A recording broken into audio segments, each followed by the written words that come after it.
Oiê, meu nome é Sabrina BT e nós estamos no nosso dia 206 da jornada Leia a Bíblia inteira em um ano comigo. Hoje vamos ler Isaías capítulo 4 ao 6, então se você ainda não é inscrito, se inscreve aqui no canal, deixa seu like e compartilha essa playlist com os seus amigos. Vamos ler então? Capítulo de número 4 de Isaías vai dizer assim, ó. Naquele dia, 7 mulheres hão de agarrar um só homem, dizendo: nós providenciaremos a nossa comida e as nossas roupas. Apenas queremos ser chamadas pelo seu nome. Livre-nos da nossa vergonha. Naquele dia, o renovo do Senhor será de beleza e de glória. E o fruto da terra será o orgulho e a glória para os de Israel que forem salvos. Os restantes de Sião e os que ficarem em Jerusalém serão chamados de santos. Isso é, todos os que estão inscritos em Jerusalém para a vida. Naquele tempo, o Senhor lavará a impureza das filhas de Sião, limpará Jerusalém da culpa do sangue que há no meio dela, como espírito de justiça e com o espírito purificador, sobre todos os lugares do Monte Sião e sobre todas as suas assembleias. O Senhor criará uma nuvem durante o dia, e fumaça e um clarão de fogo, aceso durante a noite. Porque sobre toda a glória se estenderá uma proteção, e haverá um tabernáculo para a sombra contra o calor do dia, e para o refúgio e esconderijo contra a tempestade e a chuva. Capítulo de número 5. Capítulo de número 4 é bem curtinho, mas o 5 aqui vai compensar. Agora cantarei ao meu amado o seu cântico a respeito de sua vinha. O meu amado teve uma vinha numa colina fértil. Ele cavou a terra, tirou as pedras e plantou as melhores mudas de videira. No meio da vinha, ele construiu uma torre e fez também um lugar. Ele esperava que desse uvas boas, mas deu uvas bravas. E agora, ó moradores de Jerusalém e homens de Judá, peço que julguem entre mim e a minha vinha, que os que podiam fazer a minha vinha, que eu não lhe tenha feito? E como, esperando eu que desse uvas boas, veio a produzir uvas bravas? E agora lhes darei a conhecer o que pretendo fazer com a minha vinha. Vou tirar a cerca que está ao redor, para que a vinha sirva de pasto.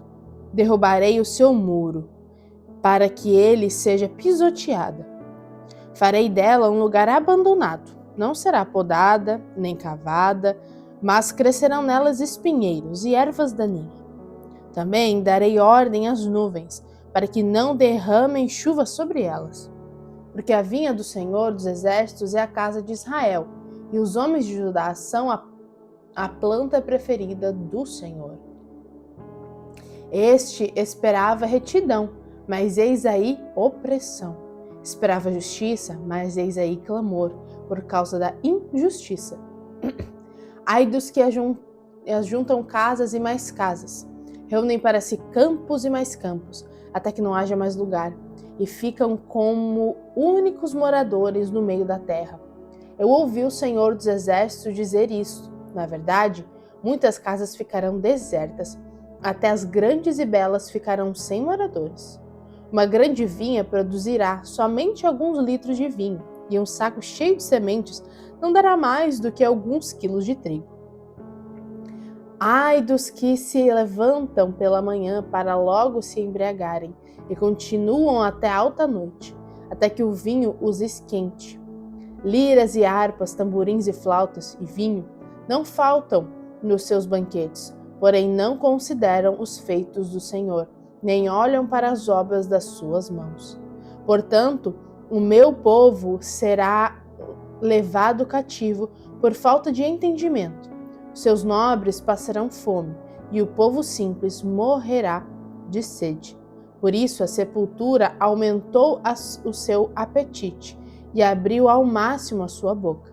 Para lá desce o esplendor de Jerusalém e a sua multidão, o seu ruído e os que nele se alegram. Então o povo será abatido e as pessoas se humilharão.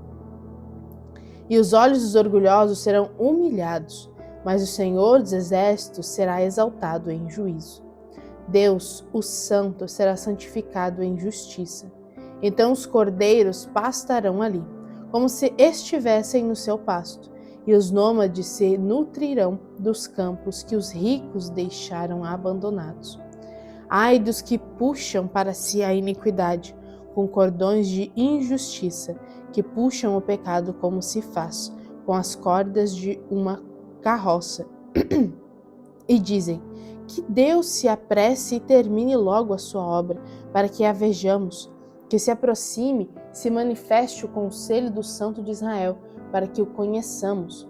Ai dos que o mal chamam bem, e ao bem chamam mal, que se fazem trevas luz, e da luz fazem trevas, que mudam o amargo em doce, e o doce mudam em amargo. Ai dos que são sábios aos seus próprios olhos e inteligentes em seu próprio conceito. Ai dos que são heróis para beber vinho e valentes para misturar bebida forte, que por suborno justificam o ímpio, mas ao justo negam justiça. Portanto, assim como as labaredas consomem a palha e a erva seca se desfaz pela chama, assim a raiz deles será como podridão, e a flor deles subirá como pó. Porque rejeitaram a lei do Senhor dos Exércitos e desprezaram a palavra do Senhor de Israel. Por isso, a ira do Senhor se acendeu contra o seu povo contra o qual estendeu a mão e ao qual castigou. Os montes tremeram e os seus cadáveres são como lixo no meio das ruas.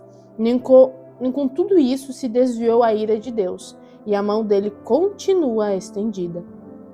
Ele levantará um estandarte para as nações distantes, e lhes assobiará para que venham das extremidades da terra.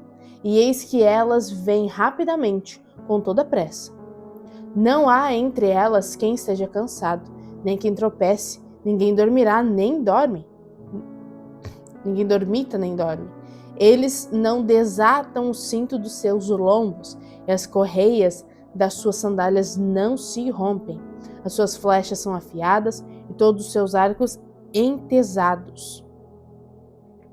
Os cascos dos seus cavalos são duros como pedra, e as rodas dos seus cavalos de guerra são como um redemoinho.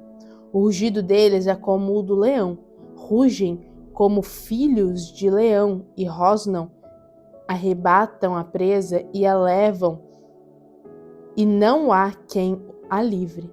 Naquele dia, o bramido contra eles será como o bramido do mar.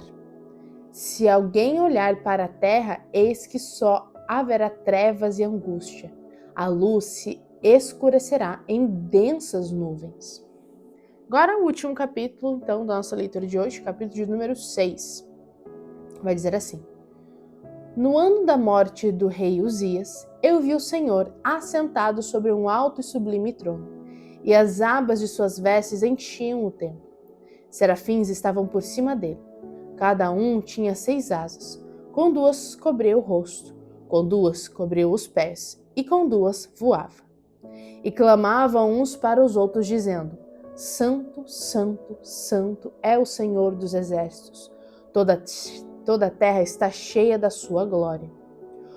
Os umbrais das portas se moveram com a voz do que clamava, e o templo se encheu de fumaça.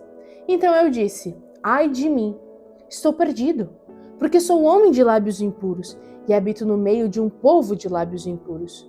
E os meus olhos viram o rei dos exércitos. Então um dos serafins voou para mim, trazendo na mão uma brasa viva, que havia tirado do altar com uma pinça. Com a brasa tocou a minha boca e disse: Eis que esta brasa tocou os teus lábios. A sua iniquidade foi tirada e o seu pecado perdoado. Depois disso, ouvi a voz do Senhor que dizia: A quem enviarei? A quem há de ir por nós? Eu respondi: Eis-me aqui, envia-me a mim.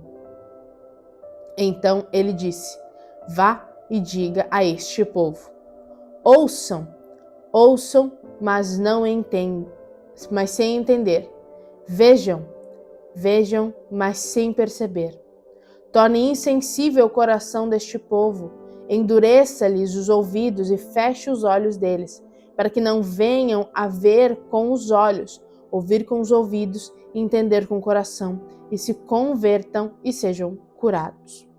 Então eu perguntei: até quando, Senhor? Ele respondeu: até que as cidades estejam em ruínas e fiquem sem habitantes, as casas fiquem sem moradores, e a terra esteja em ruínas e devastada. E o Senhor afaste dela o povo, e no meio da terra sejam muitos os lugares abandonados. Mas se ainda ficar a 10ª parte dela, tornará a ser destruída. Como o terebinto e como o carvalho, dos quais, depois de derrubado, ainda fica o toco. Assim, a santa semente será o seu toco. Amém. Então, essa é a nossa leitura de hoje. E aí, o que você está achando desse livro? É um livro, a gente saiu aí de livros poéticos, né? E agora a gente está entrando então num profeta. Então aqui a gente vai ver tanto uma linguagem poética quanto uma linguagem narrativa, né? Isso é bem interessante então.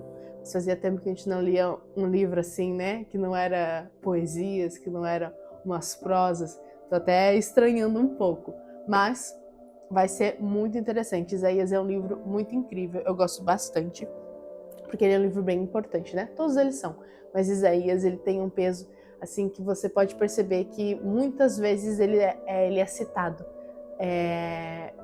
No Novo Testamento, quando a gente chega lá, vocês vão ver o tanto que ele é citado, o quanto esse profeta é citado, né? Então, isso é muito legal, isso é bem interessante. Mas é isso, gente. Um beijo da Sá e até amanhã!